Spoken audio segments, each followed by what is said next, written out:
Ayer vimos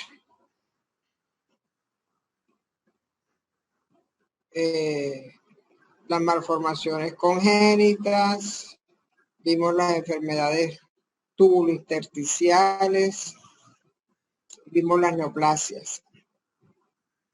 Ahora vamos a ver la patología que afecta primordialmente el glomérulo.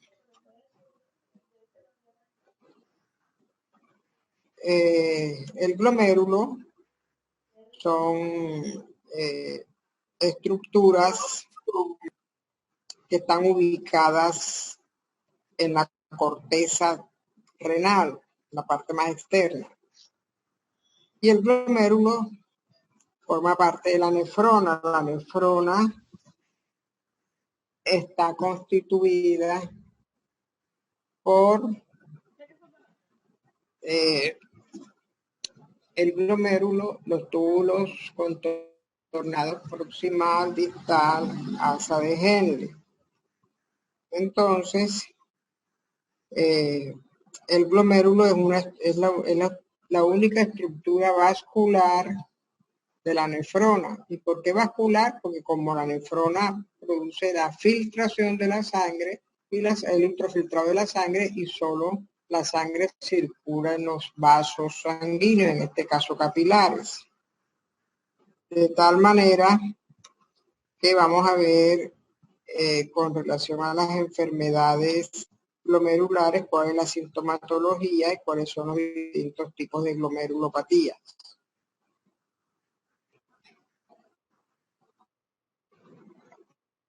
Bueno,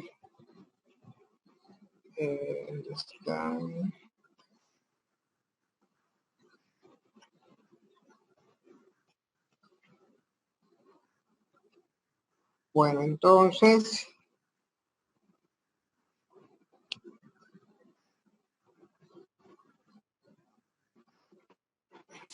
vamos un poquito a recordar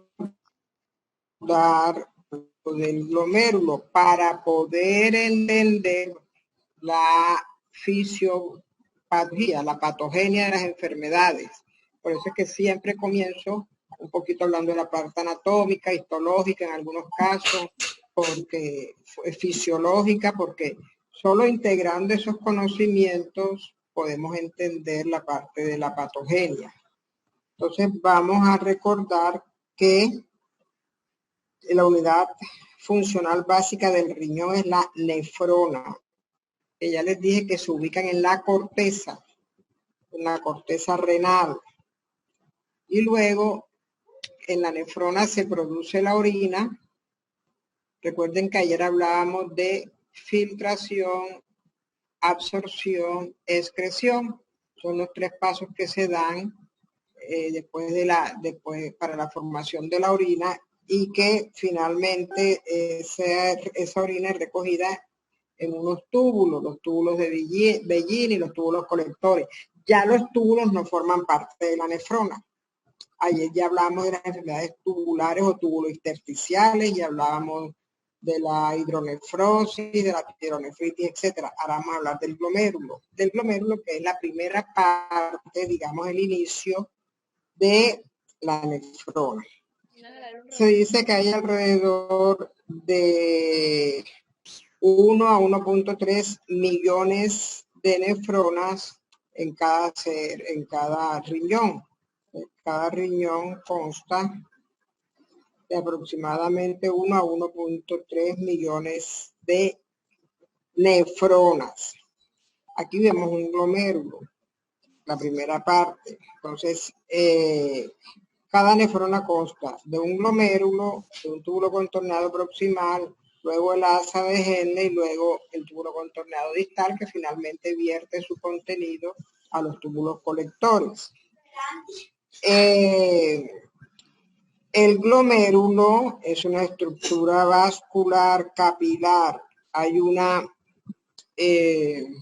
arteriola aferente que entra. Después de las arteriolas vienen los capilares. Se dice que es un ovillo capilar enrolladito. se produce filtrado a través de la pared capilar y sale por la arteriola eferente, ya esa sangre filtrada. Y lo que se filtró, que pasó a través de la pared de filtración, pasa a este espacio urinario y luego ya sigue por aquí. Ya esto hace parte de la orina. Túbulo contorneado proximal, asa de Henle y distal. Entonces, el primer paso es la filtración. El segundo paso es la absorción y luego la excreción, que son el intercambio de sustancias en los túbulos. Bueno, entonces este glomérulo es como si fuera, como si la arteriola cuando entra empujara este tubo ciego, y entonces hay un epitelio de esta estructura se llama cápsula de Bowman. Entonces hay un epitelio y este epitelio se continúa revistiendo la superficie externa de los capilares. Así y pues así. Entonces, este espacio urinario está limitado por este epitelio parietal y el epitelio visceral, que es el que reviste la parte externa de los capilares. Se llama espacio urinario. Muy bien. Entonces, dice que cada nefrona consta de un glomérulo, que es la estructura capilar, que se forma a partir de las arteriolas, la que entra lo forma y la que sale la eferente. Esta estructura que se forma a manera de cápsula es la cápsula de Bowman. Entonces, el glomérulo con la cápsula de Bowman forman el corpúsculo de Malpighi. Y aquí dice que la cápsula de Bowman, continuación de las células epiteliales que rodean los capilares glomerulares. Entonces, este capilar glomerular epitelial y también la cápsula. Todo por dentro, la superficie interna de la cápsula y la superficie externa de los capilares, revestidos por esas células que se continúan. Aquí vendría ya el túbulo contorneado proximal. Muy bien. Entonces, en el glomérulo, a través de los capilares, es que se produce el filtrado. De tal manera que la función del glomérulo, que son capilares, es filtrar la sangre. Algunos dicen el ultrafiltrado del plasma, realmente del componente líquido de la sangre, que es el plasma. Y ese ultrafiltrado tiene que salir de la luz capilar, entonces atraviesa el endotelio capilar, la membrana basal y la capa de células epiteliales que se llaman podocitos. O sea que tiene que atravesar, aquí en este glomérulo, por aquí viene la sangre, estos capilares, atraviesa el endotelio que revista todos los capilares con su membrana basal y luego con las células epiteliales que están adosadas aquí, que se llaman podocitos, para que ese filtrado caiga en este espacio urinario y luego sigue circulando. Ya la sangre sale filtrada por la arteriola eferente y el contenido que se filtró, que va a dar lugar a la orina, sigue ya por el sistema de túbulos contorneados proximal, distal, asa de Henle. De tal manera que podemos decir que el ultrafiltrado atraviesa lo que se llama una membrana de filtración glomerular que tiene tres componentes, aquí dicen tres capas. La célula endotelial, que es un endotelio fenestrado, la membrana basal, que es la unión de la membrana basal del endotelio con la de las células epiteliales o podocitos, membrana basal glomerular, y las células epiteliales o podocitos, células altamente especializadas, que se unen a la membrana basal glomerular por unas pequeñas proyecciones que se llaman pedicelos, como unas paticas. Entonces, el ultrafiltrado, el filtrado del plasma, sale de la boca capilar y atraviesa estas tres capas, membrana de filtración glomerular. ¿Qué pasa? Que la integridad tanto estructural como funcional de la pared glomerular, o de la pared de filtración glomerular, mejor, de filtración glomerular, porque estos tres componentes que tiene que atravesar el plasma cuando se filtra, tienen que estar íntegros, intactos, sin lesión, para que pueda haber una adecuada función renal, a través de la filtración glomerular.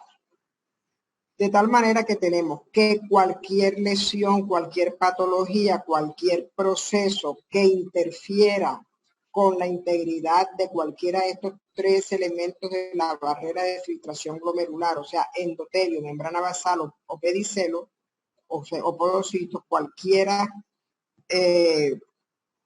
entidad o cualquier proceso que afecte la integridad de estos tres componentes de la membrana basal glomerular es lo que hace, que es lo que da lugar a las glomerulopatías, ¿cierto? ¿Y qué sucede? ¿Cuál es la alteración fundamental cuando se altera esa membrana de filtración glomerular? Que se produce una excesiva eliminación de proteínas por la orina. Las proteínas no las podemos dar por la orina tiene sustancias de desecho que no le sirven al organismo, que son tóxicas, como las que lo vimos ayer, creatinina, nitrógeno ureico, pero las proteínas no las podemos botar. Entonces, imagínense que se estén eliminando las proteínas por la orina. Entonces, ese es el daño fundamental que caracteriza a las glomerulopatías. Procesos que alteran la membrana de filtración glomerular en cualquiera de estos tres elementos y que permiten una excesiva eliminación de proteínas por la orina, que se llama proteinuria. Muy bien, entonces, los mecanismos por los cuales se altera la función de filtración glomerular pueden ser inmunológicos, la mayoría son inmunológicos, pueden ser trombóticos, tóxicos. Ayer hablábamos casualmente de los tóxicos infecciosos e inmunológicos, los diferentes mecanismos que en la enfermedad renal.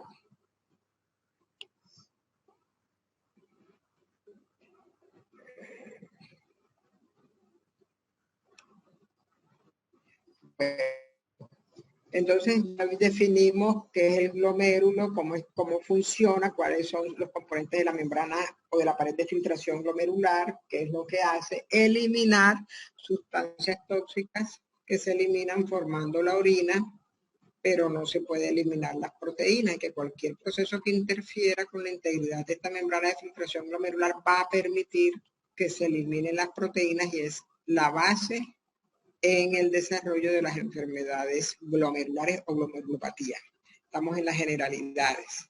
¿Qué tipo de lesión podemos identificar? Bueno, aquí hay para mencionar las alteraciones que se producen en el glomérulo, pero para el estudio de la glomerulopatía no basta solamente con el estudio histológico, con las coloraciones de rutina que habitualmente se hacen, sino que es indispensable técnicas de inmunohistoquímica, justamente para, como una de las principales causas en la patogenia es la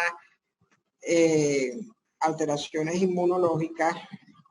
Entonces resulta que es indispensable hacer técnicas de inmunohistoquímica para identificar anticuerpos, complejos inmunes que se depositan en la membrana y la alteran, la membrana, sobre todo en la membrana basal.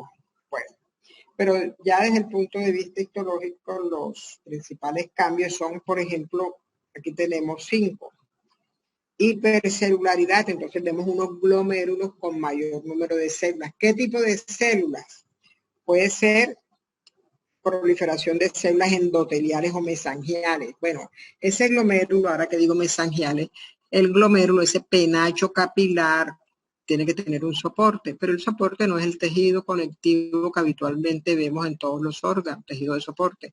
Aquí son unas células especializadas que se llaman células mesangiales. Entonces, las células mesangiales están soportando, que sirven de soporte, de estroma, a los capilares glomerulares. Entonces puede haber proliferación de células endoteliales, de células mesangiales, pueden aparecer células inflamatorias, ¿cierto? Entonces eso lo conocemos como hipercelularidad. Esas células aumentadas, hipercelularidad, pueden producir unas masas, acúmulos, grupos de células que da la apariencia como en semiluna, porque como están rodando los capilares, que son pequeñas estructuras vasculares, que tienen una luz tubulares, perdón, entonces el depósito de estas masas, de estos grupos de células, da el aspecto como de semiluna. Entonces, decimos que hay formación de semiluna, que no es otra cosa sino que la disposición de las células que están aumentadas, que proliferan y la manera como se disponen rodeando a estas estructuras capilares. Entonces, formación de semilunas, infiltración. Esto lo podemos ver en un corte histológico. Hipercelularidad. La membrana basal, esta no la podemos ver fácilmente. Se puede hacer una coloración de colágeno para ver que está engrosada, pero no solamente ver la membrana, sino porque está engrosada. Habitualmente el engrosamiento de la membrana basal glomerular se produce porque se depositan, entonces aquí viene el mecanismo inmunológico, estar entre la membrana y los podocitos, o sea, puede ser subendotelial o subepitelial. Recuerden que ya dijimos que la membrana de filtración glomerular, tapizando la luz del capilar, el endotelio, sobre una membrana basal que además es el epitelio podocito, el epitelio podocítico. Y luego las células epiteliales o podocitos. Entonces, los complejos inmunes pueden ser subendoteliales o pueden ser subepiteliales. Entonces, vamos a ver con el corte histológico el engrosamiento de membrana basal, pero necesitamos con técnicas de inmunohistoquímica ver qué produjo el engrosamiento de la membrana basal, qué tipo de anticuerpos, de inmunoglobulinas, etc. Aumento de la matriz mesangial, que también estaría aquí, aumento de células mesangiales, depósito de inmunoglobulinas y complemento ya en la matriz mesangial. Esclerosis, usted sabe que el término esclerosis se refiere a endurecimiento, pero que está en relación con depósito de colágeno. Entonces decimos esclerosis o fibrosis, o sea, esos capilares, esos glomérulos se pueden ser reemplazados por tejido fibroso, o sea que ya ese capilar, esa estructura glomerular ya no funciona, está siendo reemplazada por tejido fibroso, o también se le llama esclerosis, daño de la estructura glomerular, y puede haber necrosis. Entonces esos son los cambios histológicos que podemos encontrar en una glomerulopatía. Bueno, muy bien. Con relación a la lesión, cómo se distribuye en el riñón y en el glomérulo. Entonces, vamos a ver estos dos primeros términos. Cuando yo digo que la lesión es difusa, quiere decir que todos los glomérulos del riñón, de la corteza renal, están afectados, difusa. Cuando digo que es focal, son algunos glomérulos, focos de glomérulos, grupos de glomérulos, pero no todos. Entonces, focal y difusa se refiere al compromiso de todos los glomérulos difusos o de algunos glomérulos focal, focos de glomérulos afectados. Muy bien. El término segmentaria o global o total se refiere al compromiso en el glomérulo. O sea, si parte del glomérulo es la que está afectada, o si todo el glomérulo está afectado. Entonces yo puedo tener una glomerulopatía focal y segmentaria, o sea, unos glomérulos afectados en una porción, o puedo tener una difusa, todos los glomérulos segmentaria, parte de los glomérulos, pero todos afectados. Entonces, esto con relación a los glomérulos, esto con relación a la parte del glomérulo afectada. O cuando se afecta, se puede afectar también la parte mesangial, del mesangio, proliferación, etcétera, fibrosis. Recuerden que el mesangio es el tejido de soporte. Bueno. A recordar algo que ya habíamos dicho cuando hablamos ayer de la enfermedad glomerular. La principal causa es de patogenia desde el punto de vista inmunológico, otras son infecciosas, otras pueden ser tóxicas, ¿cierto? Básicamente hablamos de esos tres tipos de mecanismos en la patogenia en general de la enfermedad renal, pero también en relación con la enfermedad humoral, de la enfermedad glomerular, perdón. Entonces, por inmunidad humoral, o sea, mediadas por linfocitos B que producen anticuerpos. Entonces pueden haber unos anticuerpos que llegan al riñón y reaccionan in situ con elementos que han sido depositados o con elementos de la pared de filtración glomerular, como el síndrome de Guillain-Barré, ¿sí? Que afecta principalmente, hay anticuerpos contra la membrana basal glomerular. Ya hablamos de Guillain-Barré cuando hablamos de las hemorragias pulmonares, porque también puede haber una reacción cruzada contra el epitelio alveolar en los pulmones, y por eso es que los pacientes con Guillain-Barré tienen hemorragia pulmonar y glomerulopatía, o sea, que se acompaña de hemorragia o de hematuria, sangre en la orina. Pero allí los anticuerpos reaccionan directamente con la membrana, contra la membrana basal glomerular. O sea que diríamos que es una reacción de hipersensibilidad tipo 2.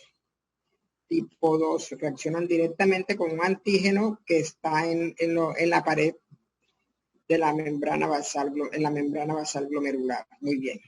Los otros es el mecanismo tipo 3. O sea, se forman complejos inmunes en la sangre que circulan y luego van y se depositan en la membrana basal glomerular. Entonces, esto sería un mecanismo tipo 3. Depósitos inmunocomplejos circulantes se atrapan por los complejos antígeno-anticuerpos en la membrana basal. Pueden ser endógenos o pueden ser exógenos. Muy bien.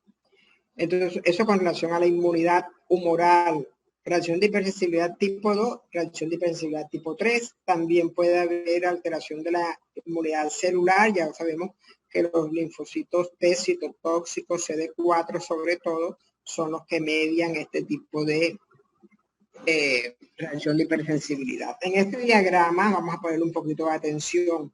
Lo que está por dentro rojo se supone que es la luz del capilar rojo, por aquí circula la sangre. Son unos capilares fenestrados, o sea que tienen unas fenestraciones, por eso lo hemos representado aquí como unos hoyitos. No es un capilar, es un capilar especial que solo lo vemos en los glomérulos, los capilares fenestrados.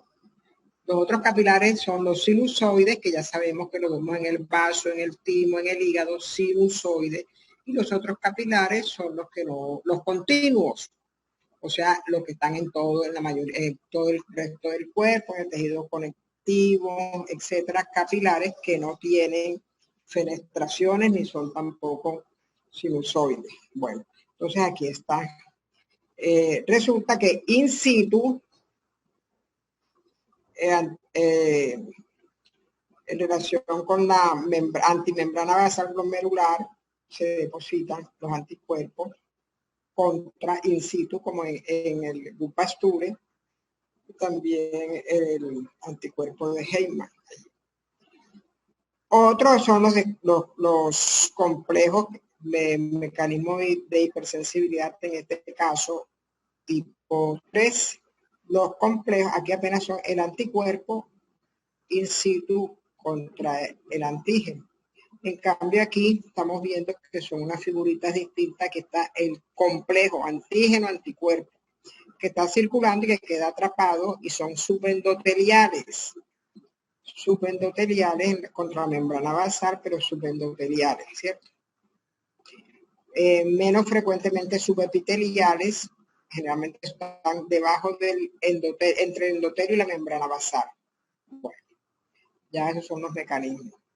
Otros dos mecanismos, además de la inmunidad humoral y inmunidad celular, por activación de la vía alterna del complemento, o otros mecanismos no inmunes. ¿Cuáles mecanismos no inmunes? Cualquier lesión que pueda destruir de manera importante los glomérulos. Por ejemplo, ayer hablábamos de la hidronefrosis, entonces cuando se dilata el sistema pielocalicial va a comprimir la corteza, puede producir lesión glomerular con atrofia cortical y por tanto insuficiencia renal en esos pacientes. Vimos varios ejemplos de los riñones. Entonces hay una glomerulopatía o una glomerulosclerosis, pero secundaria a esa compresión cuando hay una hidronefrosis. Bueno, muy bien. Aquí estamos viendo un glomérulo normal, estamos viendo este aumentado de tamaño, más celularidad. Si hacemos una coloración para membrana basal, de pronto encontramos la membrana basal engrosada, no podemos ver más nada.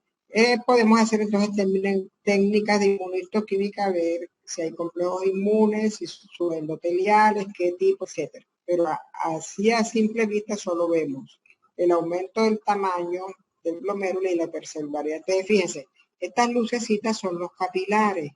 El ultrafiltrado sale del capilar, atraviesa los 3 elementos de la membrana de filtración y cae en este espacio que es el espacio urinario.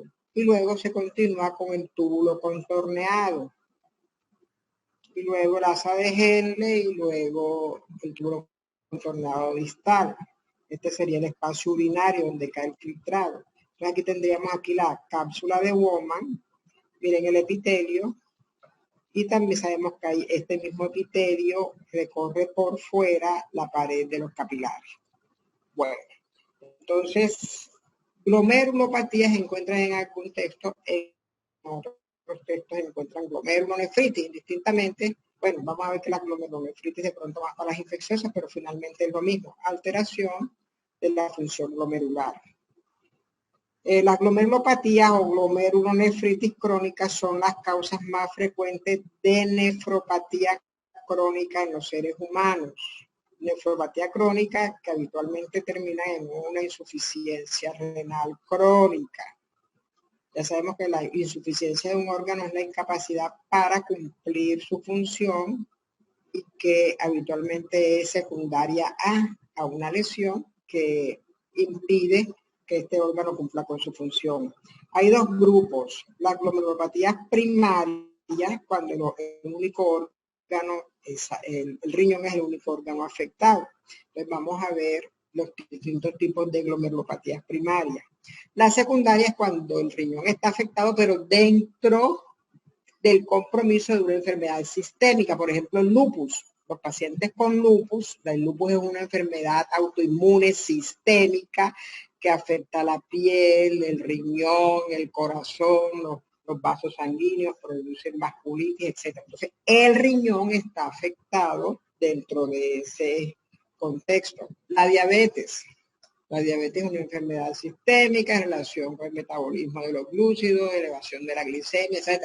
Puede afectar la retina, neuropatía diabética, nefropatía diabética, problemas vasculares, arteriolosclerosis hialina, etc. Sistémica. Y está afectado el riñón en ese contexto. Entonces decimos secundaria cuando los glomérulos se pueden lesionar por varios factores y en el transcurso de enfermedades sistémicas.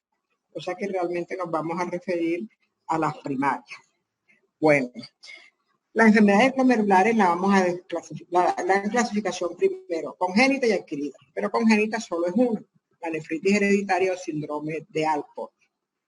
Las adquiridas, esta es la congénita, las adquiridas en primarias y secundarias. O sea, las adquiridas serían las primarias y las secundarias. Secundarias dentro del contexto de enfermedades sistémicas y las primarias solo el riñón está afectado. Y aquí tendríamos las congénitas. La nefritis hereditaria o síndrome de Alport es herencial, heterogénea, ligada al sexo y la lesión en estos pacientes consiste en una síntesis defectuosa de la membrana basal glomerular por mutación de un gen que codifica el colágeno tipo 4.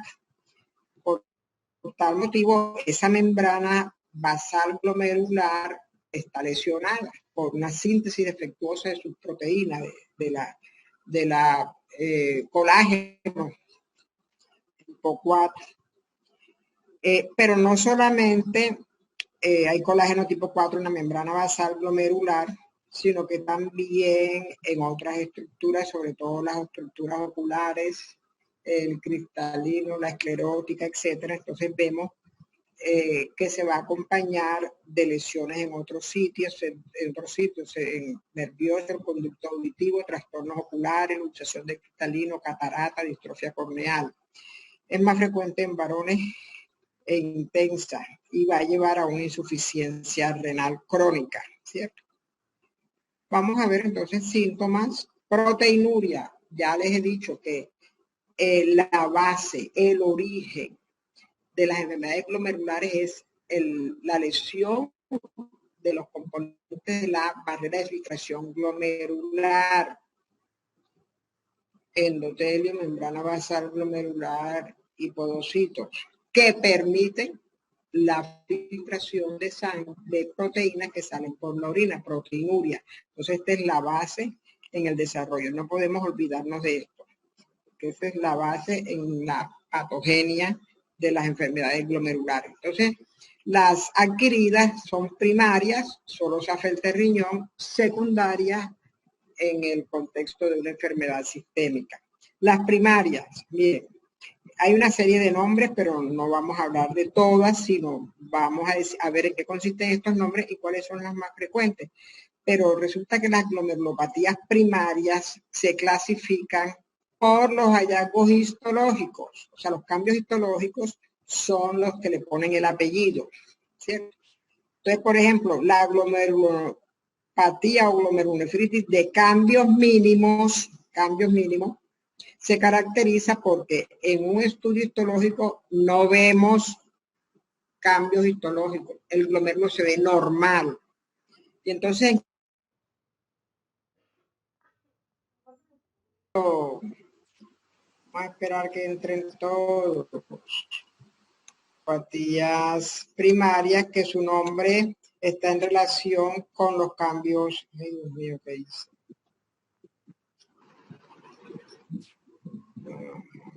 Con los cambios histológicos, ¿cierto?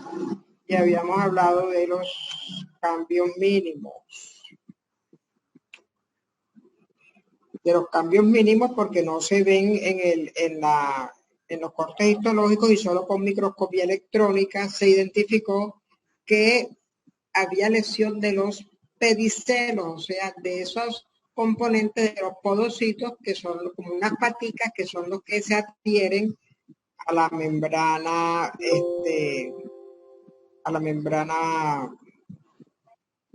basal por la parte externa. Estos son los de cambio mínimo. La proliferativa aguda, entonces, como su nombre lo indica, hay proliferación de células y esta glomerulopatía proliferativa aguda tiene 3. Están asociadas a, es infecciosa, la glomerulonefritis primaria postestreptocócica, la no postestreptocócica, que es similar, lo único es que no se encuentra la evidencia de la infección estreptocócica, y la proliferativa mesamial.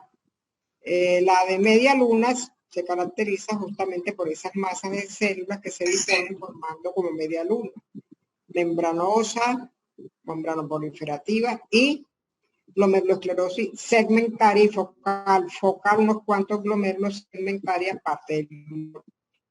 Fíjense que recibe el nombre de acuerdo a los cambios histológicos, las primarias. Las secundarias, vamos a mencionar, ya lo hemos visto, las asociadas a enfermedades sistémicas, el lupus, la diabetes, la amiloidosis, entre otros. El lupus eritematoso sistémico es la causa más común, o sea, las pacientes, digo las pacientes porque es más frecuente en mujeres, bueno, en general los pacientes que tienen lupus, la causa más frecuente de muerte es por insuficiencia renal. porque se afecta de manera importante el riñón, que además ya vimos que son órganos vitales. Puede producir síndrome nefrítico o nefrótico. Ahora luego vamos a hablar, a entender la parte clínica. No se traten de aprender de memoria si no entienden la patogenia, porque si la patogenia no se les olvida, si se lo aprende de memoria se les olvida. Fíjense que he hecho énfasis en que la base en la patogenia de las glomerulopatías es la lesión de la membrana de filtración glomerular, que ya pudimos ver que era por anticuerpos, por complejos inmunes, lo que sea, que altera la función glomerular y permite que se eliminen las proteínas por la orina, lo que se llama proteinuria. De ahí arranca todo. Si yo no entiendo este concepto, no voy a entender lo que viene más adelante para el diagnóstico y el estudio de la enfermedad. Entonces, vamos a tener esos dos conceptos pendientes. Glomerulopatía está enfocado en la lesión en la membrana de filtración glomerular y que permite que se salgan las proteínas, que se eliminen proteínas por la orina. La diabetes, hablaríamos de la nefropatía diabética, ocurre en el 10% de los diabéticos tipo 2. Importante, las complicaciones en los pacientes diabéticos dependen de los niveles, están en estricta, o las complicaciones de los pacientes diabéticos están en estricta relación con el control de la glicemia. ¿Qué quiere decir esto? Que si un paciente es diabético, pero mantiene controlada su glicemia con su tratamiento, con todas las recomendaciones, ese paciente muy probablemente no vaya a tener las complicaciones como la glomerulopatía diabética o vaya a tener ceguera con una afección a nivel con una lesión a nivel ocular o una lesión o lo vayan a tener que amputar por una arteriolosclerosis hialina, porque mantiene. En cambio, los pacientes que no se controlan por cualquier motivo, no son disciplinados, etcétera, esos pacientes son los que van a hacer las complicaciones. Entonces hay una estrecha relación entre los niveles de glicemia y estas lesiones por la nefropatía diabética. Entonces al paciente hay que educarlo. La diabetes no se cura, pero se puede controlar y podemos evitar todas estas complicaciones. El otro, entonces, hay engrosamiento de la membrana basal con depósito de un material hialino similar a lo que ocurre en la arteriolosclerosis hialina. Y la otra actividad es la amiloidosis. Entonces los glomérulos en la amiloidosis son reemplazados por depósito de sustancia amiloide, que es una proteína. Bueno, entonces son las secundarias. Muy bien. Entonces, vamos a hablar de las primarias.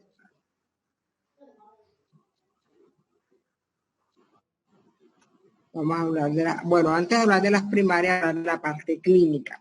Hay dos grupos de síntomas relacionados con la glomerulopatía: síndrome nefrítico y síndrome nefrótico. Hay otros síntomas, pero estoy hablando de los característicos. Recuerden que cuando decimos que es un síndrome, es un conjunto de signos y síntomas característicos de una lesión.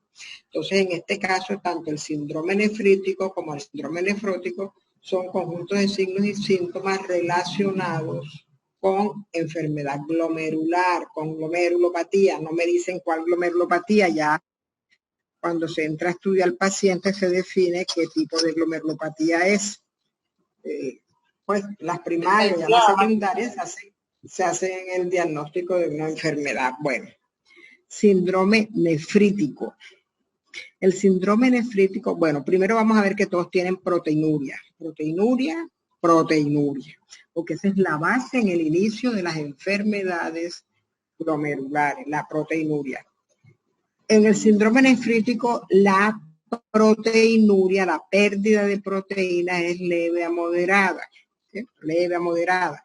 Entonces, ¿cómo se evidencia?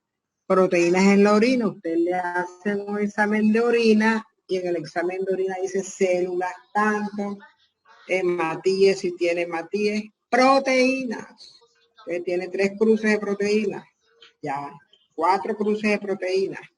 Entonces ahí se da la interpretación, esa es una, nos está indicando que hay proteínas, no me están diciendo qué cantidad, eso es cualitativo, no cuantitativo, no me está diciendo qué cantidad, sino que hay proteína, proteinuria, entonces es el primer paso. En el síndrome nefrótico, la proteinuria también hay, pero es masiva. Y se habla de 3.5 gramos por día en orina de 24 horas, ahora lo explicamos. Entonces, esta es la base de las enfermedades. En el síndrome nefrítico, la proteinuria es leve o moderada. En el síndrome nefrótico, la proteinuria es masiva, mayor de 3.5 gramos por día en orina de 24 horas. Muy bien, en el síndrome nefrítico se acompaña además de hematuria, o sea, orina, sangre en la orina, pero es una hematuria macroscópica, de tal manera que la orina es de color Coca-Cola por el sangrado, es macroscópica, se evidencia. Porque hay una orina microscópica que la orina es de color amarillo y solamente en el examen de orina encontramos que la bacterióloga dice que tiene 10 hematíes, 5 hematíes, no tendría por qué haber hematíes, glóbulos rojos en la orina, se llama hematuria microscópica, pero cuando ya colorea la orina, que habitualmente es como color Coca-Cola, hablamos de hematuria macroscópica. Hipertensión de inicio agudo y oliguria o hiperazoemia. Vamos a definir qué es oliguria. Oliguria, yo creo que ayer lo habíamos visto. Ayer no vimos todos estos términos, sí. Ayer los vimos. La oliguria se refiere a la disminución en la eliminación de orina. Habitualmente menos de 400 mililitros de orina en 24 horas. Para yo hablar de oliguria tengo que cuantificar, no es que el paciente me dijo que orinó poquito, entonces tienes oliguria. No. Hay que identificarlo, si tiene una sonda nasogástrica, medir qué cantidad elimina y hablamos de menos de 400. Hiperazoemia es aumento de productos azoados en la sangre. Como no se eliminan en la orina, se acumulan en la sangre, porque hay indicios ya de insuficiencia renal. Estos pacientes ya están encaminados a una insuficiencia renal con síndrome nefrítico. Eliminan menos orina y en la sangre hay acumulación elevada de productos que deben ser eliminados en la orina, como el nitrógeno ureico y la creatinina. Entonces hablamos de pruebas de función renal para indicar cómo están estos elementos. Bueno, ese es el síndrome nefrítico. Vamos a ver que el síndrome nefrítico habitualmente lo vemos en las glomerulopatías postestreptocócicas. Habitualmente el síndrome nefrítico lo vemos sobre todo en este grupo. Las proliferativas agudas postestreptocócicas y no postestreptocócicas. En cambio, en la de cambios mínimos vamos a ver más adelante que habitualmente vemos el síndrome nefrótico. Muy bien. ¿Qué es el síndrome nefrótico? Miren, partimos de aquí. Proteinuria masiva mayor de 3.5 gramos, o sea que se está perdiendo mucha orina. Al perderse mucha proteína por la orina, eso me va a llevar a una hipoalbuminemia. La albúmina es una proteína, habitualmente la que se pierde es la albúmina. Entonces, ¿qué pasa? La estoy perdiendo por la orina y se me está disminuyendo en la sangre. Hipoalbuminemia. Entonces, esta proteinuria masiva que me lleva a una hipoalbuminemia me produce un edema. ¿De qué tipo? Por disminución de la presión oncótica o de proteína. Entonces, acuérdense de los mecanismos del edema. Y ese edema, como hay una pérdida masiva de proteínas y una hipoalbuminemia severa, el edema es generalizado. Fíjense que aquí no vemos edema. No alcanza a producirse edema porque la proteinuria es leve. Está más en relación con insuficiencia renal. En cambio aquí un edema generalizado, de notar ese edema en la cara, con esas fases como abotagada de las personas, de las personas, edema alrededor de los ojos, es característico de los pacientes con síndrome nefrótico. Y finalmente, con la pérdida de las proteínas, encontramos que se movilizan más lípidos y van a aumentar los lípidos en la sangre y por lo tanto se van a eliminar más en la orina. Haber una hiperlipidemia, mayor lípidos en la sangre, se van a disminuir, se van a eliminar en la orina. Lipiduria, lípidos en la orina. Entonces, aprendámonos así, partiendo una patogenia, partiendo de la pérdida masiva de proteínas, que me lleva a una hipoalbuminemia, me produce un edema generalizado y una mayor cantidad de movilización de lípidos en la sangre, que finalmente se van a eliminar también por la orina. Entonces en la orina vamos a tener lipiduria y proteinuria. En la sangre vamos a tener hipoalbuminemia e hiperlipidemia. Y la hipoalbuminemia me produce un edema masivo generalizado. Muy bien. Entonces, en relación con los distintos tipos de glomerulopatía, hay unas que se caracterizan por síndrome nefrítico, que les dije yo que estaban en relación con las proliferativas infecciosas. También la enfermedad del antígeno membrana basal glomerular y las que producen semiluna, proliferativas infecciosas. Síndrome nefrótico, sobre todo la de cambios mínimos, y las membranoproliferativas y las focales, nefrótico. Indistintamente pueden producir o el uno o el otro las mesangiales. Las mesangiales pueden producir indistintamente o síndrome nefrótico o síndrome nefrítico. Las mesangiales. Muy bien. Entonces, ahora vamos en un cuadrito a ver cuáles son las características de las glomerulopatías más frecuentes. Edad, causa.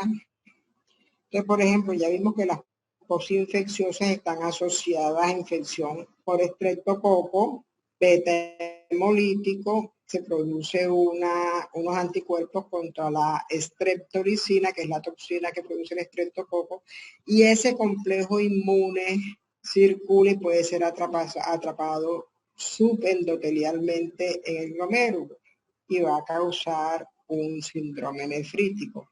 Recuerden que que hablamos de ellos cuando hablamos de la enfermedad reumatoide, también post-estreptococo. Entonces, fíjense que está, y también la artritis reumatoide. Entonces, vemos los daños que puede hacer las infecciones por estreptococo a nivel articular, a nivel cardíaco y a nivel renal, pero por el mecanismo de complejos inmunes, reacción de hipersensibilidad tipo 3.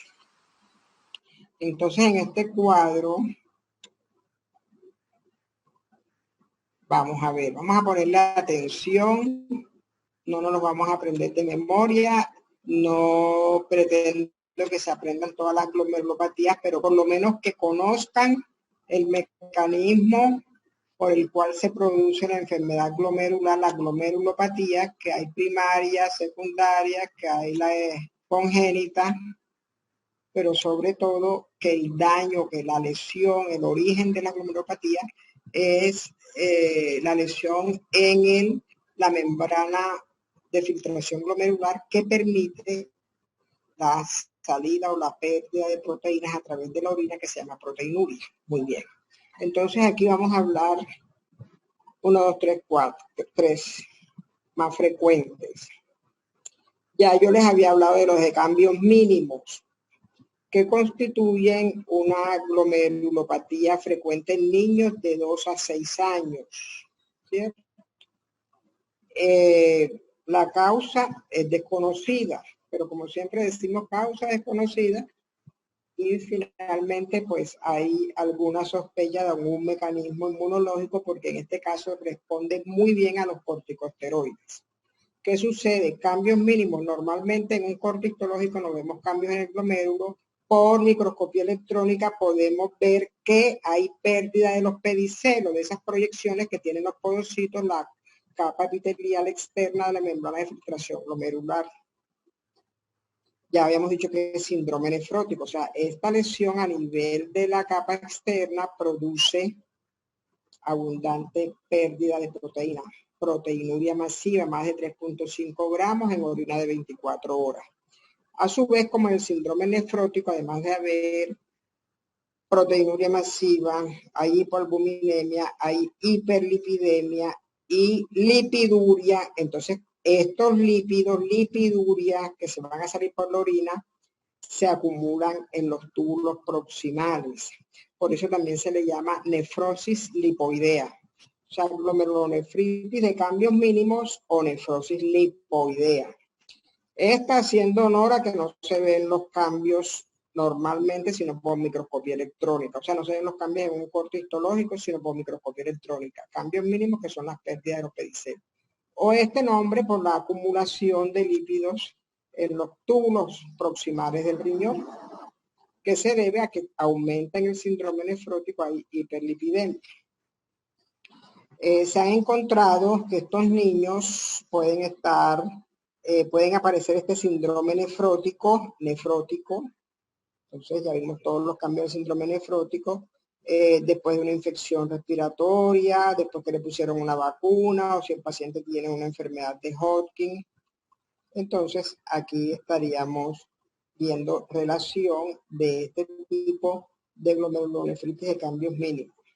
Y la evolución es excelente, responde a corticoides y se recupera. ¿Listo? Esa es la glomerulonefritis de cambios mínimos. Muy bien. Las otras que son las proliferativas agudas, que dijimos que producían síndrome nefrítico, las proliferativas agudas, también de niños, y está asociada a la infección por estreptocócico o a una similar, aunque no se haya demostrado por otros bacterias, aunque no se haya demostrado que el estreptococo. Hay veces que no se encuentra la infección en relación con la infección por estreptococo. Niños un poco más grandecitos producen síndrome nefrítico. El mecanismo inmune en relación de hipersensibilidad tipo 3, complejos inmunes, el estreptococo, antecedentes de infecciones, faringitis, amigdalitis, infecciones en la piel por el estreptococo beta hemolítico, que produce una toxina, la estreptolicina, y hay anticuerpos antiestreptolicina, los complejos inmunes circulan y se atrapan subendotelialmente, depósitos de complejos inmunes. Y entonces aquí está el mecanismo, la lesión, secundarios a infecciones en la faringe por estreptococo o en la piel, también en las amígdalas, y el pronóstico es bueno. En estos casos, importante, hay que tratar la infección por estreptococo, de no el estreptococo sigue produciendo estreptolicina. Entonces hay que tratar el estreptococo. Muy bien. Estas son las proliferativas agudas. Y un ejemplo que pusimos de las mesangiales que indistintamente pueden producir síndrome nefrótico o síndrome nefrítico. También en adultos jóvenes y en niños. Entonces ustedes se darán cuenta que hay dos variedades de glomerulonefritis proliferativa mesangial. La nefropatía por inmunoglobulina A y la púrpura de Henoch-Schönlein. Púrpura, problemas vasculíticos. Entonces, lo que está con rojo corresponde a lo primero, lo rojo. La nefropatía por inmunoglobulina A afecta a jóvenes entre los 10 y 30 años. Ambas pueden producir síndrome nefrótico nefrítico. Es teoría, el origen inmune, depósito de inmunoglobulina A, que se llama enfermedad de Berger. O en la púrpura de Henoch-Schönlein, depósito de inmunoglobulina G. Mesangial, entonces proliferación de células mesangiales. Ya habíamos dicho que las mesangiales podían ser nefríticos o nefróticos. Muy bien. En la nefropatía A se asocia a enfermedades virales, respiratorias o gastrointestinales. En la púrpura de Henoch-Ley, lesiones purpúricas, vasculíticas en miembros inferiores, pequeñas petequias que aparecen en la piel en los miembros inferiores, o hemorragia gastrointestinal, porque la púrpura pues una vasculitis, la vasculitis de Henoch-Ley, por eso hay esos sangrados. Y la roja, nefropatía A, enfermedades virales, 10 a 30 años, produce en un 50% evolucionan insuficiencia renal crónica. La púrpura de Henoch-Ley menos, apenas un 20% evoluciona a enfermedad e insuficiencia renal crónica. Entonces, aquí les he mencionado los 3, 4, 1, 2, y aquí hay 2, las 2 mesangiales, la proliferativa aguda, postestreptococcia, nefrítica, cambios mínimos nefrótica, y esta cualquiera de las 2. Les he puesto un ejemplo de cada uno y además son las más frecuentes. Bueno, las secundarias entonces, habíamos dicho que están en relación con enfermedades sistémicas. Ya sabemos que el lupus eritematoso sistémico es por excelencia la enfermedad autoinmune sistémica, más frecuente, más estudiada, afecta a varios órganos. Ya sabemos que todas las enfermedades autoinmunes son más frecuentes en mujeres, por 10 mujeres un hombre, y habíamos dicho también que la lesión renal, la insuficiencia renal, es la causa más frecuente. Eso se llama, el compromiso renal en el lupus se llama nefritis lúpica o glomerulonefritis lúpica, ¿cierto? Produce síndrome nefrótico, pero lleva a una insuficiencia renal crónica con hipertensión. Bueno, clasificación, esto desde el punto de vista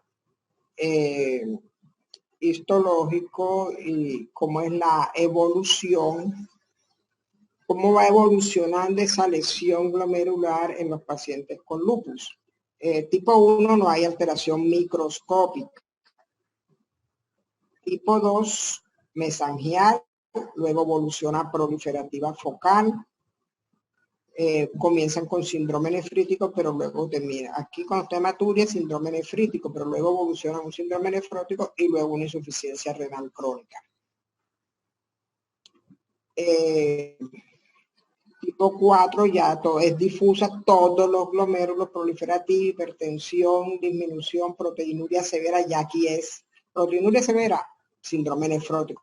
Entonces comienza sin cambios importantes, con síntomas de síndrome nefrítico y luego evoluciona a síndrome nefrótico cuando ya hay una pérdida masiva de proteínas.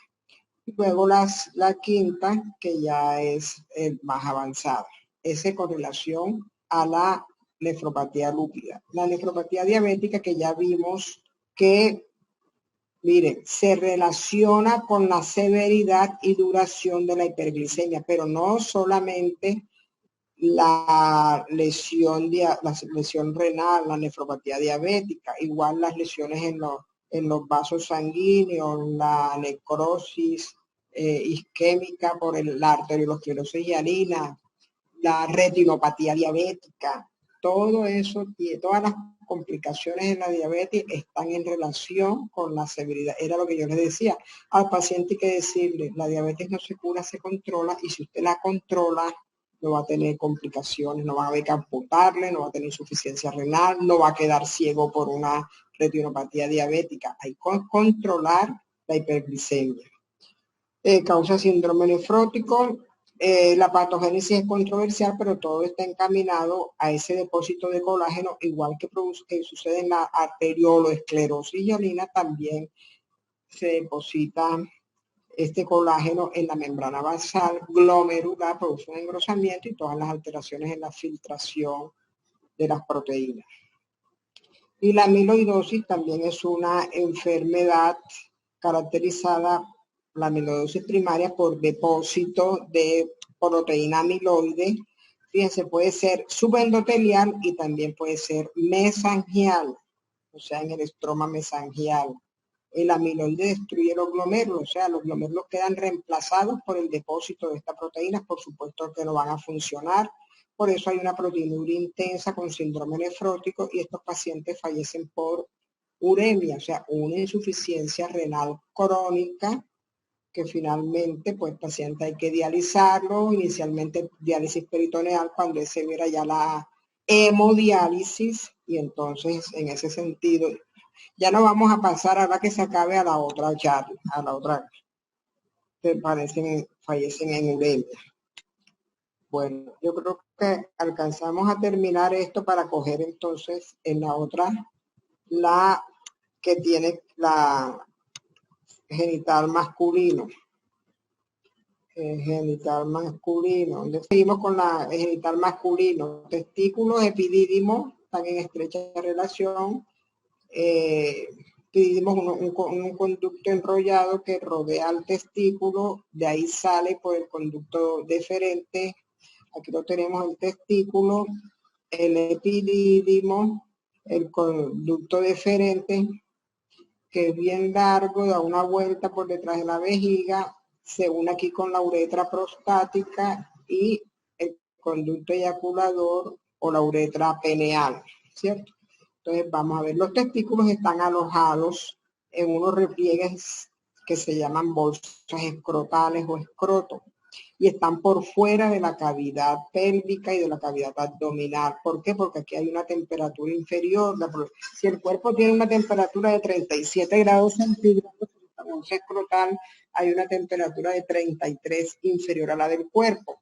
Importante, porque las células germinales que constituyen los túbulos seminíferos del testículo son muy sensibles, y entonces vamos a ver más adelante que cuando los testículos no descienden, se van a atrofiar y van a dar lugar a neoplasias.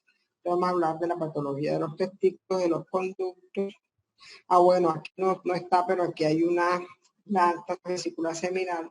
Aquí está la próstata que rodea a la uretra prostática, justamente se llama, el primer segmento de la uretra que sale de la vejiga se llama uretra prostática porque está rodeada por la próstata. Después viene la uretra peneal. La vejiga, bueno, listo. Algunas anomalías congénitas, vamos a hablar primero de la patología testicular, después de la próstata.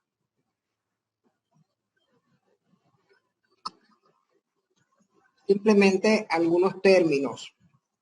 Anorquidia quiere decir ausencia de ambos testículos. Monorquidia, un solo testículo. Sinorquidia, cuando los testículos se fusionan. Así más o menos lo que vimos en el riñón en herradura, que queda unido por los polos. Bueno, cuando no se separan, recordemos que habitualmente los órganos bilaterales se separan. Y los órganos que son únicos, más bien se unen los esbozos, como el páncreas, se unen dos esbozos y forman órganos. Pero cuando son bilaterales se separan. Entonces, cuando quedan poliorquidia, más de 2 testículos, este nació premiado, más de 2 testículos. Vamos a ver que es testículo ectópico y que es criptorquidia. Fuera de su lugar habitual, la criptorquidia es un descenso incompleto, está en la línea de descenso, por supuesto que no está en su lugar habitual, que es la bolsa escrotal, pero está en la línea de descenso. En cambio, este no está en la línea de descenso, está en un sitio distinto. Y algunos trastornos de diferenciación sexual, la digenencia gonadal mixta, que produce los hermafroditas verdaderos, que tienen componentes del testículo y del ovario. Bueno, un poquito algunas causas de infertilidad, algunas congénitas, otras adquiridas. Por ejemplo, tenemos el síndrome de Klinefelter, que es un trastorno de los cromosomas sexuales. El paciente tiene, habitualmente el ser humano tiene 23 pares, o sea, 46, dentro de los cuales un par son los cromosomas sexuales. Este tiene 47, o sea que tiene un X de más. Tiene los 23 pares y un X más, 47. Vamos a ver en qué consiste entonces este síndrome de Klinefelter. La criptorquidia ya dijimos que es en relación con el no descenso hasta la bolsa escrotal del testículo. Ya el agonadismo mismo, que era anorquidia, ausencia de gónadas, por supuesto que son causa de infertilidad, algunas son malformaciones congénitas, igualmente la aplasia de células germinales, ya estas son adquiridas. La obstrucción, causa de infertilidad. De hecho, eso es lo que le sucede a los hombres cuando le hacen la vasectomía. Le digan el conducto deferente y ya no pasan los espermatozoides, controlan su fertilidad así, pero puede ser obstrucción de otra causa. Varicoceles, varices de las venas espermáticas que forman el plexo pampiniforme. También pues es causa de infertilidad. Las lesiones por irradiación, también más adelante vamos a ver que algunos procesos inflamatorios del testículo puede producir infertilidad también, lesiones por irradiación. Bueno, vamos a hablar del síndrome de Klinefelter. Trastorno genético en que el varón nace con una copia adicional del cromosoma X. Entonces, en vez de ser 46, es 47 XXY. Muy bien. Es la causa más frecuente de hipogonadismo primario. ¿Por qué? Porque las gónadas o los testículos no se desarrollan completamente. Tiene una prevalencia de 1 por cada 660 nacidos. ¿Qué sucede? Que durante la vida fetal, durante la vida embrionaria, las células germinales testiculares se degeneran. Dice que hay una degeneración de las células germinales testiculares. O sea, esas son esas células que tapizan los conductos, los túbulos seminíferos, y que estas células germinales van madurando y dan lugar a los espermatozoides. En la mujer madura es el óvulo, el folículo ovárico, hasta que da lugar al óvulo maduro cuando se produce la ovulación, también célula germinal madura, el óvulo en la mujer y el espermatozoide en el hombre, a partir de células germinales en cada uno de los órganos. Entonces se dice que hay una degeneración de las células germinales testiculares que se inicia al final de la fase tardía de la vida fetal, aproximadamente a los 3 meses, progresa durante la infancia, o sea que comienza desde la vida intrauterina, progresa hacia la infancia y se acelera más en la pubertad. O sea que generalmente el diagnóstico se va a sospechar en la pubertad. Los niños cuando nacen son aparentemente normales sin problemas. Entonces cuando vienen los rasgos de diferenciación sexual secundaria es cuando van a aparecer las características. Antes no sé. Por eso decimos que solo a mediados de la pubertad se puede observar el cuadro clínico característico. Testículos pequeños, hipogonadismo, ergogonadotrópico, ginecomastia, hipergonadotrópico, o sea, aumento de las hormonas, ginecomastia, y también puede haber algunos trastornos del aprendizaje y por supuesto la infertilidad. Entonces, en estos pacientes XXY, los testículos, además de ser pequeños, están reemplazados por tejido fibrótico, ya no vemos esas células germinales, sino que los túbulos están hialinizados y hay hiperplasia de las células intersticiales o de Brady, XXY. Tiene una fase característica, aquí dice un síndrome de Klinefelter. Este paciente tiene síndrome de Klinefelter, este es un tipo normal. Entonces, fíjense la distribución del vello púbico, la ginecomastia y el tronco, ¿cierto? Tiene más aspecto feminoide que masculino. Entonces, este es la figura que habitualmente tipo femenino, caderas prominentes, los hombros menos anchos y la ginecomastia, la fase el aspecto de un síndrome de Klinefelter, lo estamos viendo. Bueno, la criptorquidia, que ya lo hemos definido como la detención en el descenso del testículo durante el desarrollo embrionario. Habitualmente los niños cuando nacen hay que examinarlos y habitualmente el testículo no ha descendido hasta la bolsa escrotal, pero habitualmente lo hacen el primer año de vida. Entonces hay que estar atentos. A los 6 meses está examinando el niño a ver si finalmente desciende o no el testículo. . . . . . . . . . . . . . . . . . . . . . . . . . . . . . . . . . . . . . . . . . . . . . . . . .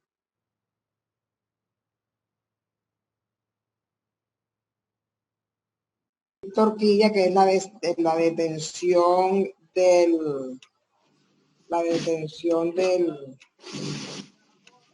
descenso del testículo hasta la bolsa escrotal.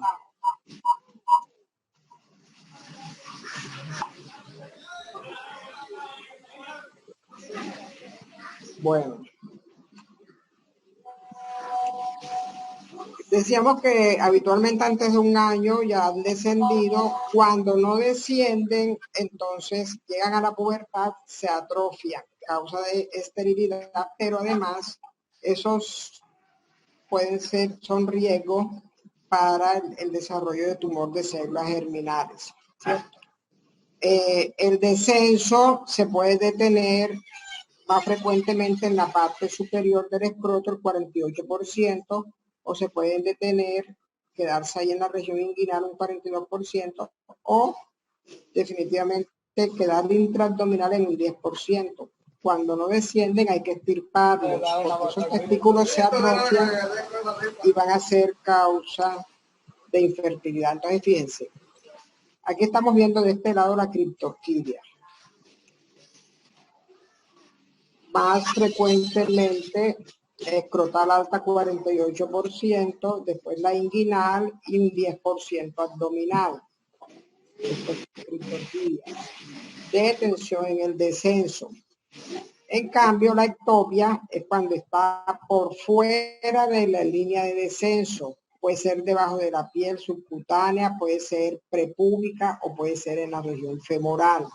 Pero están en un sitio distinto a la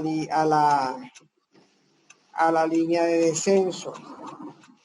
Entonces es la diferencia entre un testículo ectópico y un testículo criptorquídico en relación con la ubicación.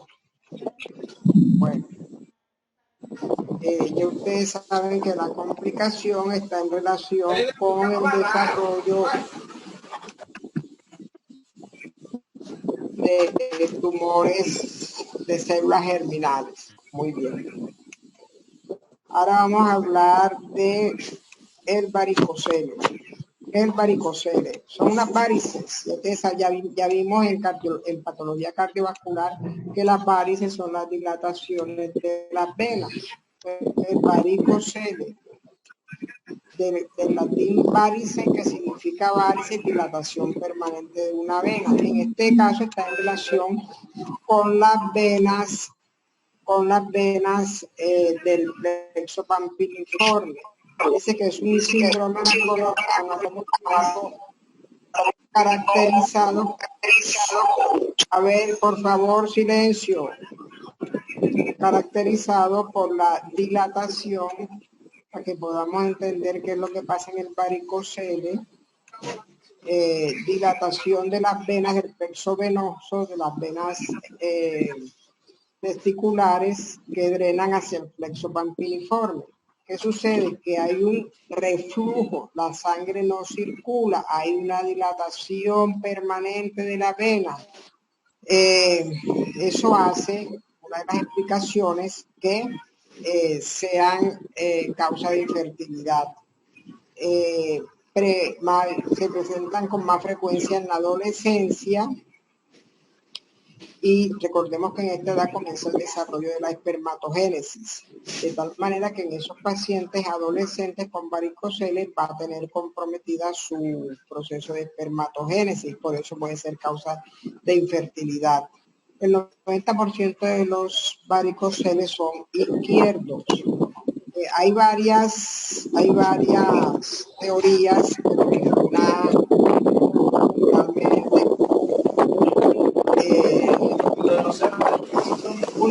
pero dice que por supuesto hay ausencia de las válvulas venosas, más o menos como ocurre en las varices ventrales inferiores. La otra situación anatómica es que la vena testicular izquierda es más larga y desemboca en la vena renal izquierda. Entonces eso puede hacer que esa longitud haya un mayor reflujo de sangre en el drenaje, y entonces causa de que se dilaten anormalmente. por un drenaje insuficiente. Esas son las probables teorías en relación con el varicocele del lado izquierdo. Lo cierto es que también, aquí lo vamos a ver, este es el plexo pampiniforme normal y este es el lado izquierdo, el sitio más frecuente, las venas dilatadas. Las venas de estas testiculares, el plexo pampiniforme del lado izquierdo es más larga y desemboca en la vena renal. El varicocele puede ser asintomático o puede descubrirse en un examen de rutina. En algunos casos puede haber dolor, sensación de peso y disminución del volumen testicular, porque este reflujo de sangre que no drena o que no circula habitualmente puede producir, va a comprimir los testículos y puede producir atrofia. Por eso habíamos visto que puede estar relacionado con infertilidad. Bueno.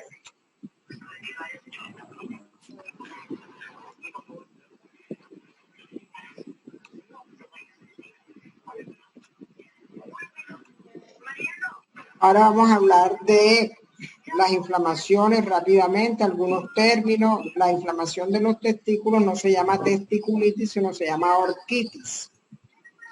Puede ser aguda, puede ser crónica, similar a agudas a lo que vimos con la pielonefritis aguda ascendente desde los genitales externos, igualmente puede suceder y habitualmente compromete el epidídimo, entonces estaríamos hablando de una orquiepididimitis, el testículo y el epidídimo.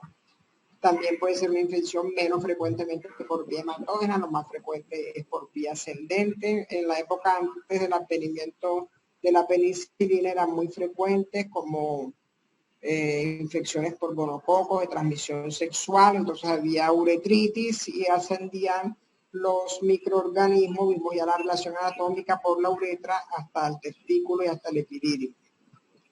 Crónica granulomatosa o tuberculosa. Muy bien. Estos pacientes habitualmente, si tienen todos los síntomas de inflamación, dolor testicular, aumento del tamaño de la masa escrotal, etcétera, pues hay que hacer el examen físico, pues se puede ayudar por ecografía para ver en qué consiste el aumento y pues la historia clínica. La otra complicaciones. Ah, bueno, aquí espere un momentico. La orquitis urliana. ¿Qué es la orquitis urliana?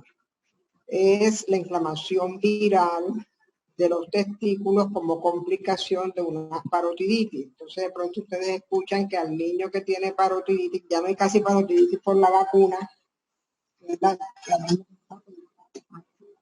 que le da papera, la mamá le dice que tiene que estar cuidado porque se le puede bajar las paperas. O sea, puede haber un compromiso testicular por el mismo virus y resulta que puede ser causa de infertilidad. Estos testículos se inflaman, luego hay fibrosis, cuando son adultos resulta que tienen problemas de esterilidad y viendo la historia no es que a mí me dio papera y la papera se me bajó, se me inflamaron los testículos. Esa es la famosa orquitis urliana asociada al virus de la parotiditis o paperas. Muy bien, entonces ya otra patología es el hidrocele. Cele es cavidad, hidro es agua. Entonces se refiere a la acumulación de líquido entre las dos capas de la túnica vaginal, la que reviste el testículo y la que reviste la parte interna del escroto. Los testículos están suspendidos en la bolsa escrotal, o sea que hay un espacio. Entonces, ese espacio está recubierto por las túnicas vaginales, la parietal y la visceral, que es la que recubre el testículo. Entonces, cuando se acumula líquido ahí, eso se llama hidrocele. También puede comprimir el testículo y ser causa de infertilidad. Y la otra patología que vamos a mencionar es la torsión testicular. Como ya les dije, el testículo está suspendido. Entonces hay veces que hay algún trastorno en la fijación y se fuerce, compromiso vascular, es una urgencia. Bien, ¿Por qué es una urgencia? Porque si no se resuelve rápidamente va a haber necrosis del testículo. Por supuesto que hay que extirpar el testículo y la idea es poder salvar el testículo. Entonces aparece frecuente en niños, dolor, edema. Hay que llevarlo rápidamente a la urgencia y el cirujano pediatra debe identificar que es una torsión testicular y recurrir rápidamente al tratamiento quirúrgico para poder salvar ese testículo. Entonces aquí estamos viendo varias cosas. Este es un niño de meses, estamos viendo aquí una depresión, el médico lo palpa, no hay testículo, ¿cierto? Entonces puede ser una criptorquidia, no ha descendido, pero recordemos que hasta el año pueden esos testículos descender. Aquí tenemos un hidrocele, ¿cierto? El escroto aumentado, que puede ser un examen con una lámpara, luz, para dar cuenta que el escroto es por el contenido líquido, hidrocele. Aquí estamos viendo este niño con esta edema, miren la circulación, congestión, debe ser muy doloroso, torsión testicular. En efecto, no consultó a tiempo y hubo necesidad de extirpar el testículo con una extensa necrosis hemorrágica por la torsión, compromiso vascular. Habitualmente se hace esto y se hace lo que se llama orquidopexia, o sea, el otro testículo se fija, porque seguro que los dos testículos tienen esa movilidad y si no se fija el otro, después va a venir a consultar por la torsión del otro y ahí sí va a estar grave porque va a perder los dos testículos. Entonces, habitualmente, si no pueden salvar al testículo en la cirugía, bueno, hay que extirparlo, ya está necrótico, no hay nada que hacer, pero el otro se fija la misma complicación. Bueno. Y ahora, un tema que es un poquito larguito, pero voy a tratar de resumir. Tenemos que recurrir a la histología para poder entender. El testículo está constituido por una serie de conductos que se llaman los túbulos seminíferos. Seminíferos y están revestidos por células germinales que cuando llegan a la adolescencia, cuando se abre, cuando comienza el desarrollo del adolescente, las hormonas masculinas, etcétera, las características de diferenciación sexual masculina, secundaria, etcétera, entonces se estimula el crecimiento y la maduración de estas células germinales hasta que se convierten en espermatozoides y ese es lo que se llama un proceso de espermatogénesis, ¿cierto? La maduración de las células terminales de los conductos seminíferos. Entonces, de esas células pueden originarse tumores. Entonces, llevaríamos neoplasias o tumores de las células germinales, de esas células que tapizan los conductos seminíferos, que ocurren en un 95%. ¿Qué otro componente tiene el testículo? Ese conducto seminífero está soportado por un estroma de tejido conectivo en donde hay unas células intersticiales o de Leydig, o células estromales. Entonces allí vamos a tener la neoplasia. Resumen, en los testículos las neoplasias se originan principalmente de células germinales, menos frecuentemente de células de sostén o de soporte o células estromales, que son las de Leydig, intersticiales o son las de Sertoli, que están en relación con las células germinales, es decir, que soporta las células germinales. Elaboran hormonas masculinas, en los niños son el 20% y son células de Sertoli o células de Leydig, que son las estromales. Suelen ser benignos y pueden ser funcionales y producen hormonas. ¿Listo? Más importante, las de células germinales porque además son los más frecuentes, ¿cierto? Vamos ahora a clasificarlo porque recordemos que la célula germinal es una célula que puede madurar y diferenciarse en cualquier tipo de tejido. De hecho, la célula germinal masculina espermatozoide y la célula germinal femenina el óvulo se juntan y dan el desarrollo al nuevo ser con todos los tipos de células y de tejidos. Ectodermo, mesodermo, endodermo.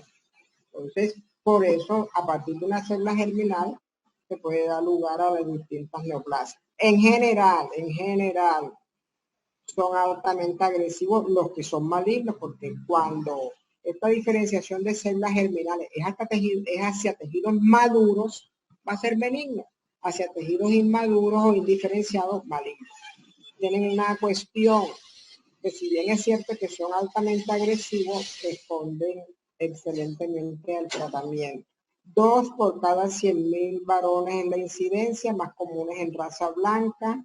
Jóvenes, vea, 15 a 34 años. El 90% ocurre antes de los 45 años. Habitualmente vemos jóvenes de 18, 20, 22 años con tumor de células germinales, una incidencia elevada en los Estados Unidos. Este es en general, pero vamos a ver que estas neoplasias de células germinales se van a clasificar según se diferencian esas células germinales.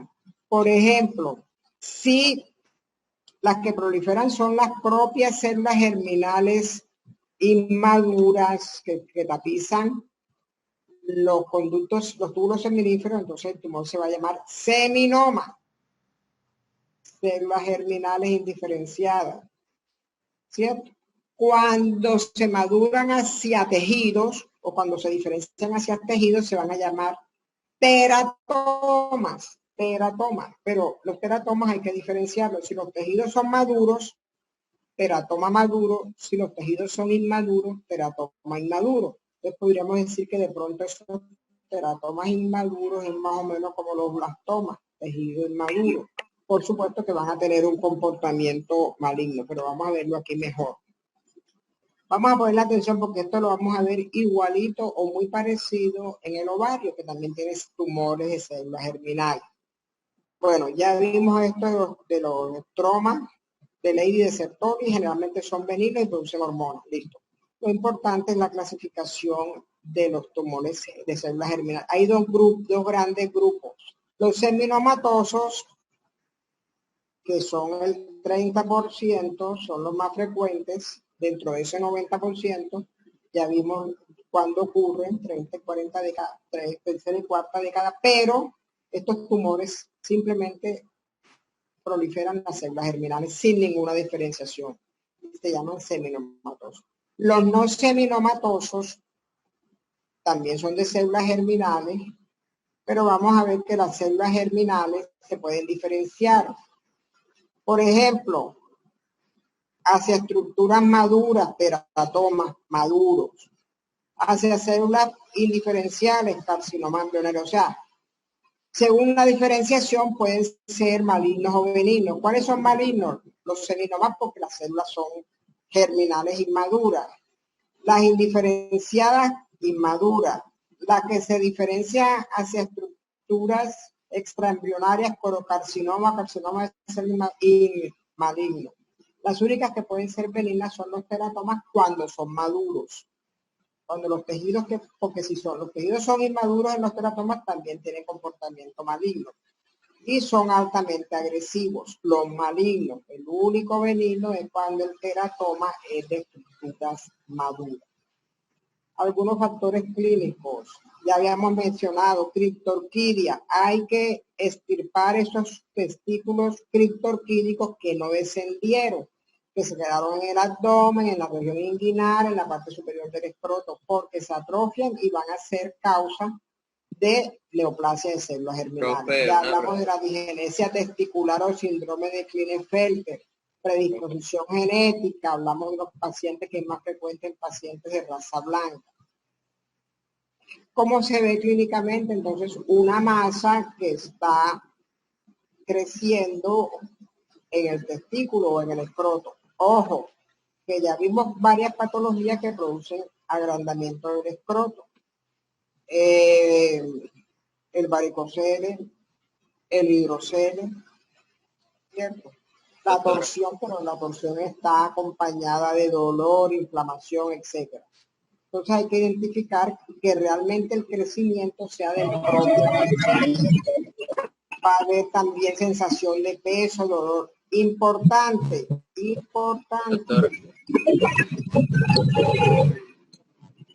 En el 70% de los pacientes con neoplasias germinales hay un en el 70% de los pacientes con neoplasias germinales hay los que se llaman unos marcadores tumorales, que son la gonadotropina coriónica, la alfa-fetoproteína y la fosfatasa alcalina placentaria. Recuerden que son células germinales, de tal manera que es importante cuando un paciente tiene una masa testicular hacerle determinación. Cuando hablamos de la alfa-fetoproteína en un tumor, que me sirve esta es una proteína, alfa-fetoproteína, una hormona, perdón, producida por las células embrionarias, pero también por las células hepáticas. Recuerden que cuando hablamos del carcinoma hepatocelular,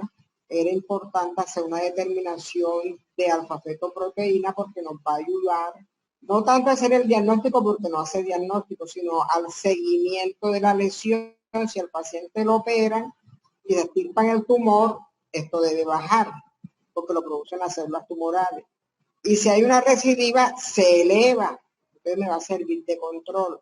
Entonces vamos a tener que los pacientes con neoplasia de células germinales van a tener elevado la gonadotropina coriona, la fosfatasa alcalina placentaria y la alfa-fetoproteína. Marcadores tumorales que nos van a ayudar, se van a diseminar por vía linfática y el tratamiento es la orquiectomía. Ojo, nunca se hace biopsia previa, no está indicada. Tumor en el testículo, hay que hacer la orquiectomía, o sea, la extirpación del testículo, similar a lo que vimos en los tumores renales. No procede a hacer biopsias previas, sino que hay que extirpar, sirve de tratamiento y de paso del diagnóstico. La estadificación, cuando está confinada o está limitada al testículo o al epidídimo o al cordón espermático dentro del saco escrotal. Estadio 2, ya hay metástasis a los ganglios retroperidonales, pero por debajo del diafragma. Y estadio 3, ya la diseminación es mayor. Importante, estos tumores responden bien al tratamiento con quimioterapia. El tumor desaparece y hay casos de curación. Aquí estamos viendo este que está confinado al testículo. Este de pronto está un poquito más avanzado, testículo igual que este y epidídimo. Este es el seminoma, tumor de células germinales sin ninguna diferenciación. Todas estas son células germinales, miren, muchas mitosis. Tienen una proliferación difusa, que es el más frecuente, seminoma. Bueno, tumor de células germinales más frecuente en el testículo. Vamos a hablar entonces de otra patología en relación con el sistema de conductos y túbulos que tiene el cordón espermático, el epidídimo, cuando maduran las células germinales en los túbulos seminíferos y se producen los espermatozoides, estos viajan primero por el epidídimo, luego cogen conducto deferente hasta que llegan a la uretra. Entonces, el epidídimo puede haber ausencia, duplicación. Ya vimos que la inflamación se llama epididimitis, que habitualmente aparece junto con la inflamación del testículo, o sea, orquiepididimitis. Orquitis, testículo, epidídimo, epididimitis, epidídimo. Hay un tumor benigno que se puede originar del epitelio de superficie o un leiomioma del músculo liso, son infrecuentes, pero hay que tenerlo en cuenta que se pueden presentar pequeños, delimitados, a veces hallazgo incidental. Con relación al cordón espermático, atresia, ausencia, son las principales anomalías. Por supuesto que van a ser causa de infertilidad, los espermatozoides no pasan por el cordón espermático. La inflamación se llama vasititis o foliculitis, pueden haber quistes, espermatoceles, tumores benignos, lipoma, leiomioma. Recordemos que el cordón espermático está constituido por el conducto deferente, espermáticas y venas espermáticas. Bueno, en el pene, para resaltar, bueno, algunas anomalías. La fimosis, que es el estrechamiento del orificio prepucial, que habitualmente va acompañado de un prepucio redundante.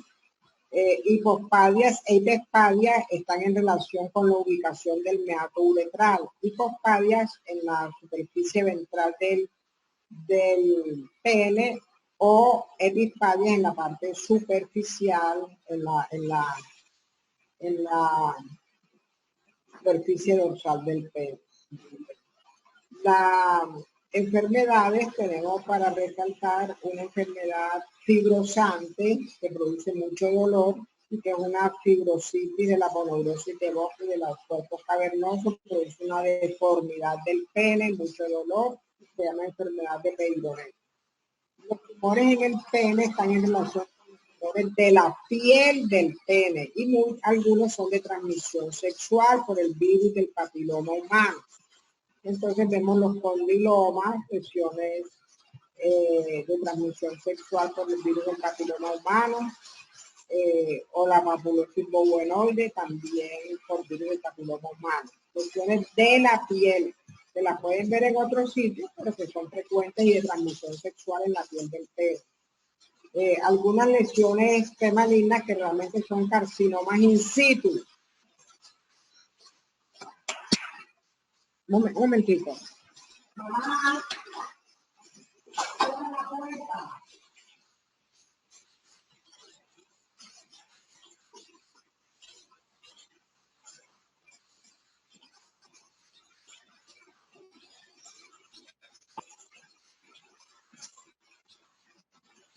Los carcinomas in situ. La enfermedad de Bowen es una enfermedad in situ de la piel, la podemos ver en otros sitios de la piel también, carcinoma in situ, igual que la eritroplasia de Queydar. ¿Qué diferencia hay entre la enfermedad de Bowen, carcinoma in situ, y la eritroplasia de Queydar, carcinoma in situ? Que la enfermedad de Bowen afecta la piel del pene, del cuerpo del pene, igual que la papulosis bovenoide, la piel del cuerpo. En cambio, la eritroplasia afecta el extremo distal, o sea, prepucio, glande y surco balano prepucial. Entonces, esta es la parte distal, esta en el cuerpo. Los condilomas sí pueden estar en cualquier parte, en el cuerpo, en la piel, en cualquier sitio de la región genital. Y entonces, por eso son ya las virales. Ahora vamos a hablar, yo creo que aquí con esto ya terminamos. Ahora que terminemos aquí. Amputación del pene y esta gran masa, carcinoma, igualmente lo vamos a ver acá. El tratamiento entonces es la amputación, que está afectando. El cáncer de pene afecta el prepucio o el glande, el surco balano prepucial. Casi no afecta la piel del cuerpo, sino el glande y el prepucio. Y aquí vemos histológicamente. Y por último vamos a hablar del carcinoma de las lesiones de la próstata. En la próstata tenemos la hiperplasia nodular de la próstata. Es un agrandamiento, hiperplasia, no tumor. Puede comprometer tanto el componente glandular como el componente estromal, y la glándula aumenta de peso, puede llegar a 150 gramos, normalmente pesa entre 20 gramos y puede llegar a pesar de 20. El hiperplasia nodular de la próstata. Qué pena.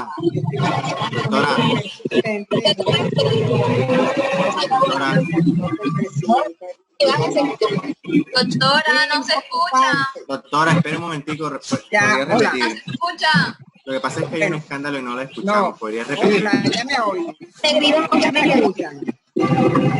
¿Ya?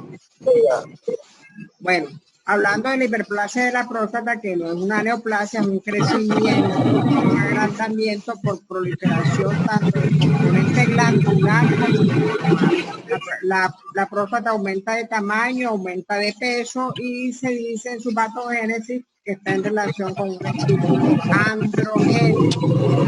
De hecho, lo vemos con más frecuencia a medida que los varones aumentan de edad. Entonces, entre 20 a 60 años, entre los 40 y los 60 años, por lo menos el 50% de los pacientes tienen algún agrandamiento de la próstata. Y por encima de los 70 años, el 95% de los pacientes tienen una hiperplasia prostática. O sea, que todos los hombres van a terminar con una hiperplasia de la próstata.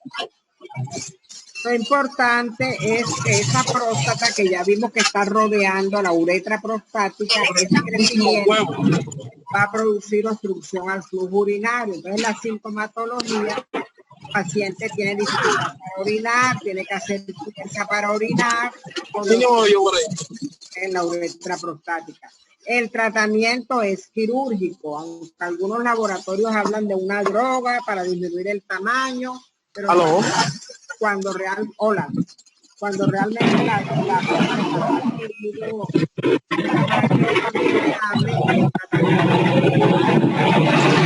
una próstata nodular crecida, por aquí la atravesaba la uretra prostática, tiene 2 lóbulos, aquí estamos viendo el corte, hiperplasia nodular, se llama nodular justamente por la disposición del hiperplásico, hiperplasia nodular de la próstata. Muy bien, el otro tema que vamos a ver son los tumores malignos de la próstata. El cáncer de próstata es un tumor hormonodependiente en el hombre. Gracias a Dios las mujeres no tenemos próstata. Y constituye la segunda causa de muerte en el hombre a nivel mundial por muerte por cáncer. La primera pulmones, la segunda en el hombre. Pero en general el cáncer de próstata, sin tener en cuenta el sexo, es la quinta causa. ¿Por qué? Porque hay otra patología que afecta más a las mujeres. Bueno, la mayoría, el 95% de los cánceres de la próstata son adenocarcinomas. Recordemos que la próstata es una glándula. Y ese adenocarcinoma se origina más frecuentemente del epitelio acinar, menos frecuentemente del epitelio ductal. Recordemos que las glándulas tienen los acinos que producen la secreción y los conductos que conducen la secreción.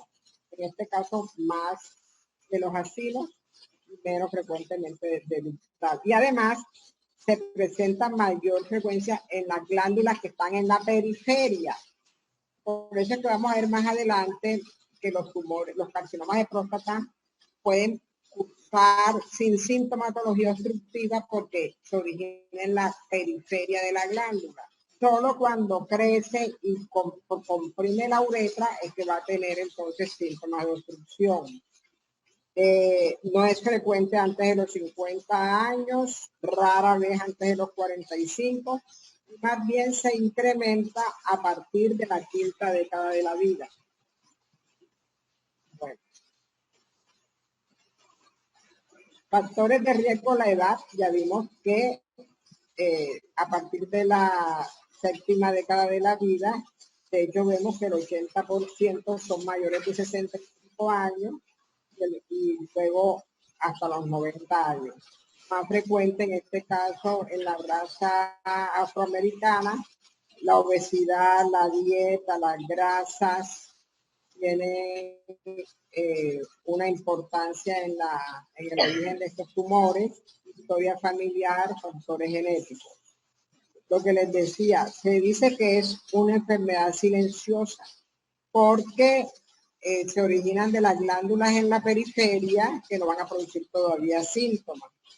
Se dice que pueden pasar hasta 10 años sin que presenten síntomas.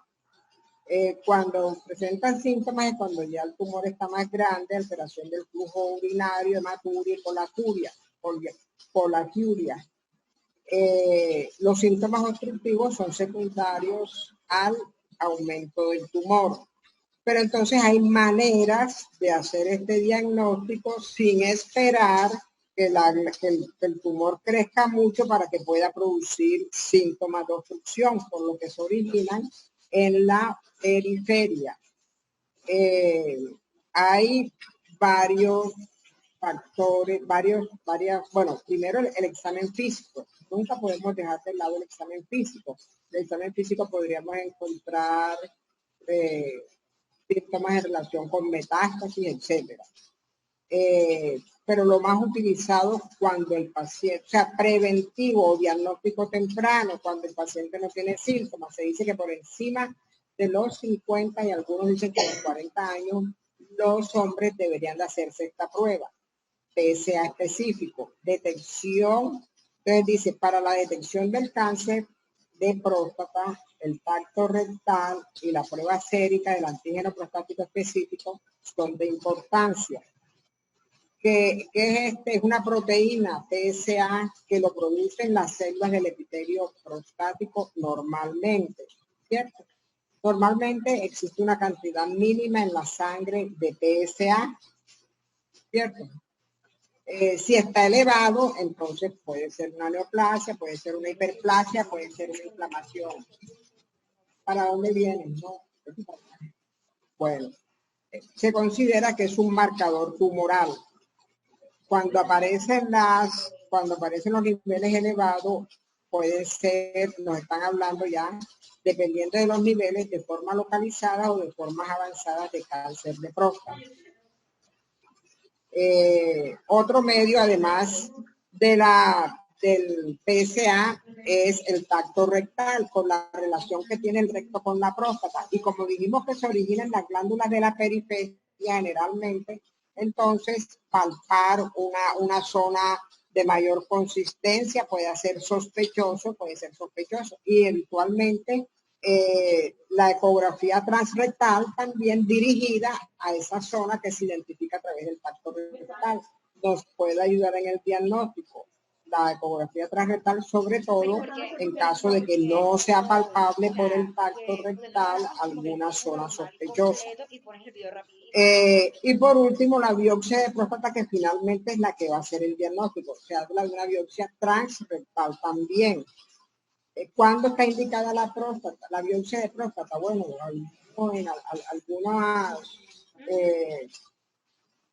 algunos grupos hablan de que se debe utilizar cuando el antígeno prostático es mayor de 40 nanogramos por mililitro. Esa es una indicación para la biopsia. Exacto, sí.